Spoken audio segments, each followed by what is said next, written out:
spectacles de Noël, fêtes de bureau et soupers de famille. Les occasions de célébrer ne manquent pas. Vous soupirez en passant sous le gui.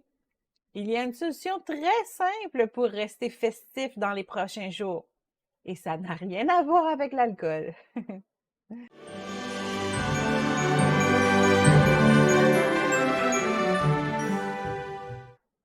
En tant qu'enfants de Dieu, nous avons le privilège d'avoir accès à la joie parfaite, celle qui n'a rien à voir avec nos circonstances.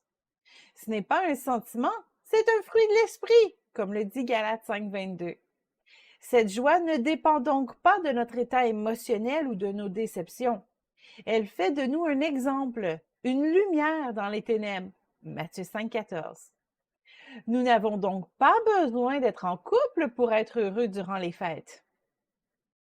Si cela n'est pas suffisant, pour vous donner une bonne mine, vous pouvez aussi trouver une raison de vous réjouir en changeant tout simplement votre point de vue.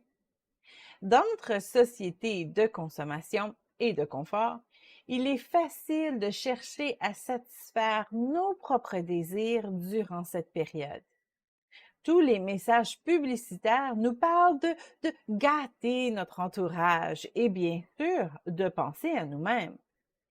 Toutes les indulgences sont permises pour nous amener du plaisir. Pourtant, ce message n'a rien à voir avec la vraie raison de notre célébration. Noël, c'est le moment de l'année où nous célébrons l'anniversaire de notre Sauveur. C'est sa fête à lui!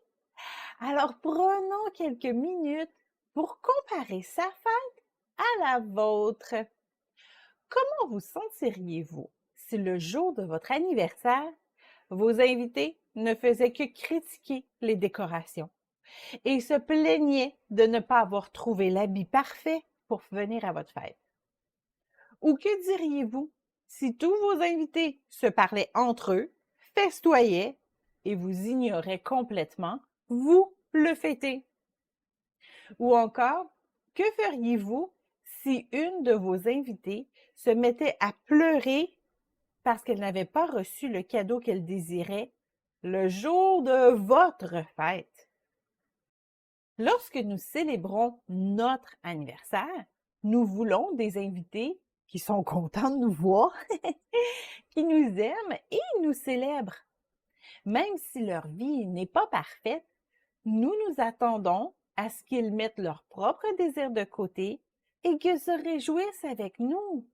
Après tout, c'est notre fête, c'est notre journée spéciale, celle où nous sommes le centre de l'attention. Alors, même si nous n'avons pas tout ce que nous aimerions avoir à Noël, même si nous aurions voulu être en couple ou avoir un emploi gratifiant, mettons tout ça de côté et choisissons de tourner notre attention sur le fêté, Jésus. Cette période des fêtes n'a rien à voir avec nous. Nous ne sommes pas la personne fêtée. Choisissons d'être l'invité parfait à son anniversaire. Cette personne qui met en valeur le fêté, qui s'occupe de ses besoins, qui illumine la soirée par sa bonne humeur. Nous n'ignorons pas nos besoins ou nos rêves, mais pour une journée, nous vivons pour rendre le fêté heureux et pour l'honorer avec tout ce que nous sommes. Bonne fête, Jésus!